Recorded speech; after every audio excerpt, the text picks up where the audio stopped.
So what you've revealed, oh, is this Owen Jones? So what you've revealed here is I've written an entire column on it. And what is your claim exactly? That it's not actually, oh, here we go, Owen Jones is piping up. Well, we better get stuck right into it then, eh? No, you never said jack shit for days. You never said fuck all. I've sworn already. I swore that I wouldn't swear. I'm not joining, I'm already here. So what you've revealed here is I've written an entire column on it. And what is your claim exactly? That it's not actually my opinion and I'm pretending to have it for money. And why am I being held to account for the SNP given I don't even support them? Well, he's responding to that boy anyway. We'll get back to him. It took him a week to say anything. I didn't want to dive in so quickly, but Jones has forced me. Jones has responded. Right, you'll notice that it's all a bit mental, like, you know. I like it that I like how Jones is biting though, you know. It shows he's a wee bit nipped, like. Jones likes to, you know, exists in this space of, like, you know, his multi-million followers or whatever. It's like, Christ. Anyway, it took him a week to do anything. And then it's behind a paywall as well. I had to 12-foot ladder it, like, you know what I mean? It was more about going online and being like, ah, these folks should resign. He never said that, did he? Why did he not say that? I'm not even in the SNP. Oh, shush. Shush. Silence. What is he actually saying, right? What did the... Right, I says... Jones was going, striking, isn't it? How so many who legitimised Israel's genocidal onslaught... Look, I'm not going to take away Jones. Jones has taken the correct moral stance on this, right? But he also occupies that legitimate, that sort of authenticated, like, de facto left commentariat, you know? So, I have, as many do, reasons to find Jones somewhat irksome. Bob's on my telly. Well, there you go, pal. Is it a big telly? Is Bob big? Morning. At least you know where you stand on a Monday. Tuesday is the enemy. Tuesday, we start signalling out which days of the week or you know, what's the hierarchy of the days of the week. I like this. Noisy Parkers.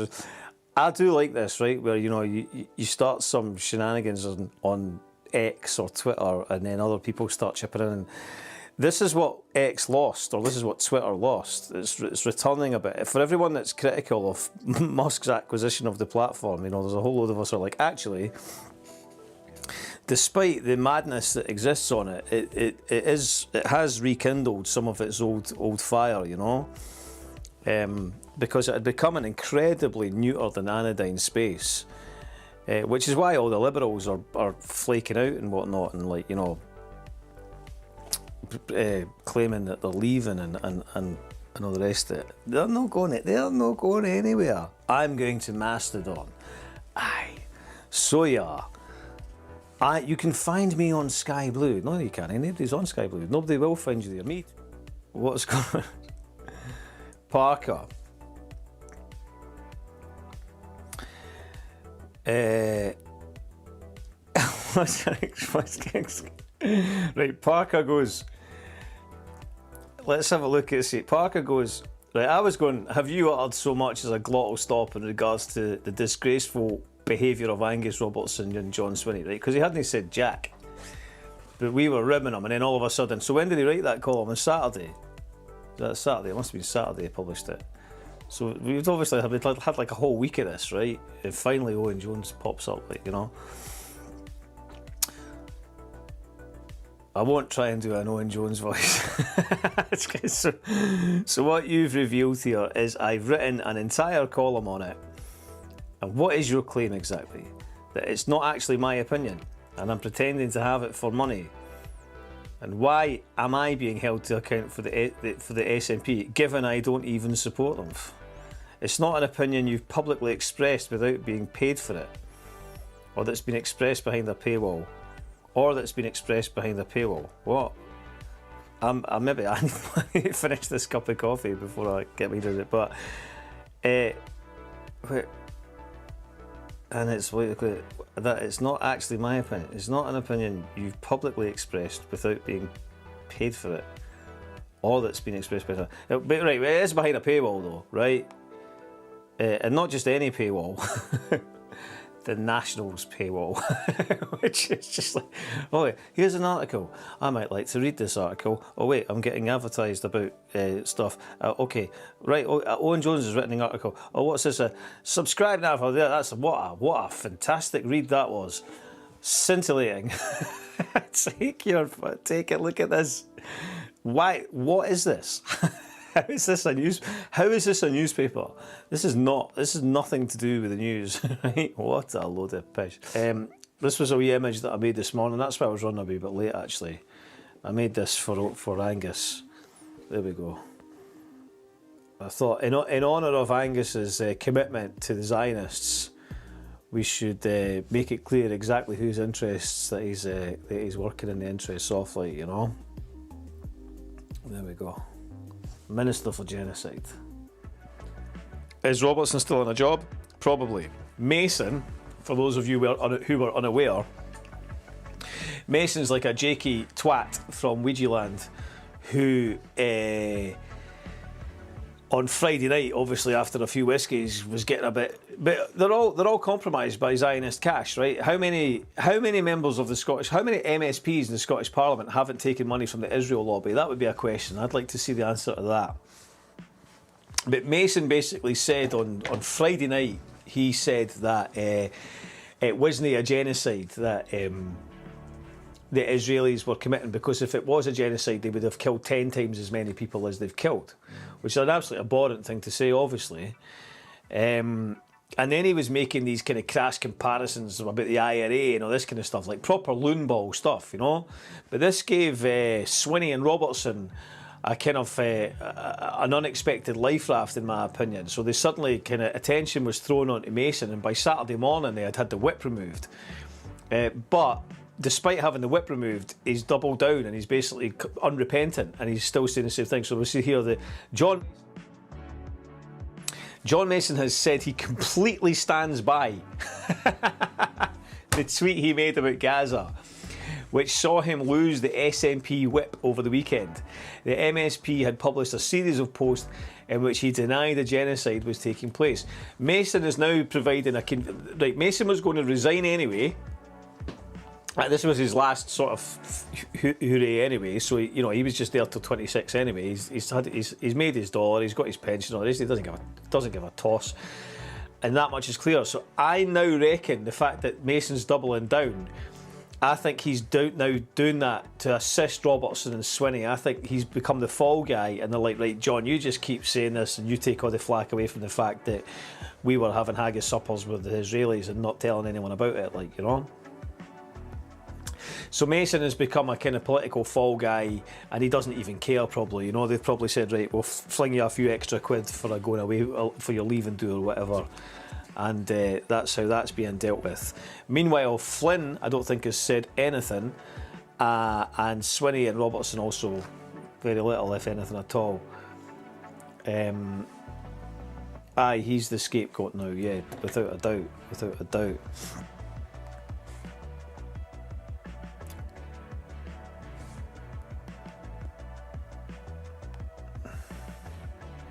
Agents of Israel, disgusting. The SNP need to fire this disgrace. I don't know who this is aimed at, but I agree. I've got no idea. I've got absolutely no idea. But there are so fucking many of you so far up your own fucking self-important arses, I don't think you will ever face what you are doing. I agree. So that's for rattle cans. I don't know who you were talking about, but, you know, I'm inclined to agree. Okay, Ewan McComb. If you start from the fundamental position, this is when we've got these kind of apologists for, where was the other one that I saw? Who was the other? I think was it Inucci? Was there a sense that Inucci was falling into that? Okay, let's see what McComb's saying. No, there was that Andy McIver, that weirdo.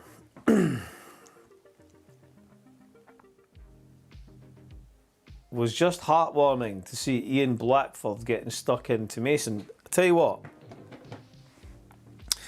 Blackford, Cherry, who was the other ones? A couple of others I saw as well, who had been, that reprehensible little, I don't see, what is he, he's quoted, Owen Jones, he's obviously annoyed. Yes, I wrote an entire column about it. Anything else? Did you suggest, did you advocate, did you call? Both.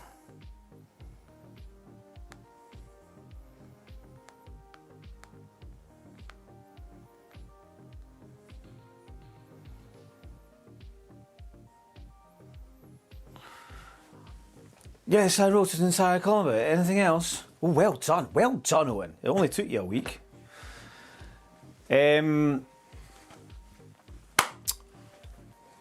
Blackford, Cherry, McDonald, who was in there. Okay, so Blackford and Cherry showed that they had no allegiance to the party or any of that stuff. You know, they're no longer in Parliament. They're no longer elected, and they so. You know, you can see that the gloves are off, like, you know what I mean, that there's no existing loyalties, you know, which is just the fact the political class, you know, it's like there's no sense that there is actually any loyalty there, and so once the veil's pulled, you know. So Cherry and Blackford, you know, like, again, kind of vulgar, kind of like what I was saying about Flynn and Swinney during the election campaign. It's like, neither Cherry, none of the political class particularly became vocal or Gaza until the death toll reached that around about 30,000, which is obscene, you know. So which was about the end of January, start of February. So it was like November, December, January. It was like at least 4 months before the political class started to really, you sort of shift into this sort of like condemnatory position, and even then it was very tentative. It wasn't, you know, there wasn't any absolute kind of out and out calls for that, you know. So that was one thing. You're fucking like Jones. It's quite good that Jones is getting a wee bit nipped, like, you know what I mean. Somebody's like, hi Owen, as much as I detest The National, I will ask how on earth you got a gig for that rag when you don't live in Scotland and don't really have a clue what's going on the ground here, you know. It's like, because he wanted to take the coinage. But the other one was McDonald had written this, so there's the kind of the Robertson apologists are out as well. And Stuart McDonald had written this, like, he's blocked me, so I can't bring it up here. But it was about 30 tweets he'd written, you know, this elaborate kind of reason as to why, you know, we must recognise that this is just merely just performing his diplomatic duties, etc., etc. You know, no loyalty in politicians without a payoff. Yeah, absolutely. McComb's saying, if you start from the fundamental position that talking to people, no matter how huge your difference is, if you start from the fundamental position that talking to people, no matter how huge your difference is, well, like murder and genocide, you know, Dave, you know, I don't agree with everything with Dave, you know, like the murder and the genocide, but other than that, fucking, like, you know, is the only civilised way of making progress. then some of the fury over Angus Robertson meeting the Israeli ambassador starts looking rather performative. Is that right? Well, first of all, here's the other thing. It's like, you'll notice this is what the media do, this is what the press do. Rather than addressing the matter at hand, like what actually happened, they always start their position by hypothesising something that didn't happen.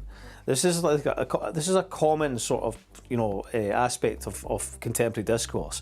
I noticed this the other day. There was a guy for the Times saying that if Robertson had been photographed with a member of Hamas after October the 7th or the 8th, when was it? Then it would have been the same people who are going crazy at him now, would have been defending him or something. I think that's what he was saying. But the important thing to recognise about that is that Robertson wasn't photographed with a member of Hamas. Robertson was photographed with the. He's an opinion columnist, mate. He's an opinion columnist. He's an opinion columnist, mate. And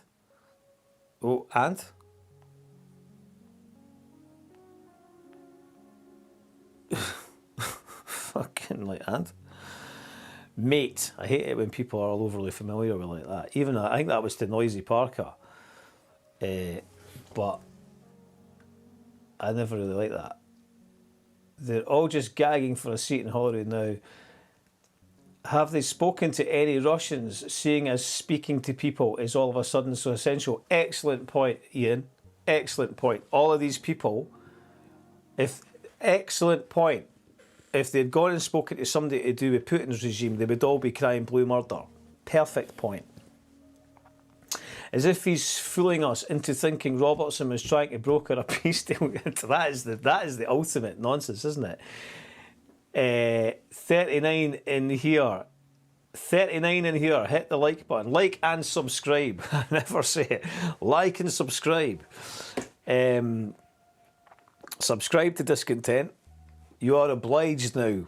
The 39 years. There's 100 on or 95 there on X as well. What's stopping yous exactly? Okay, but I'm supposing. Oh, hold on a minute. Like, what's this? I'm supposing that you have been perfect in both comment and tone at every single moment since you were first able to form an opinion on such things.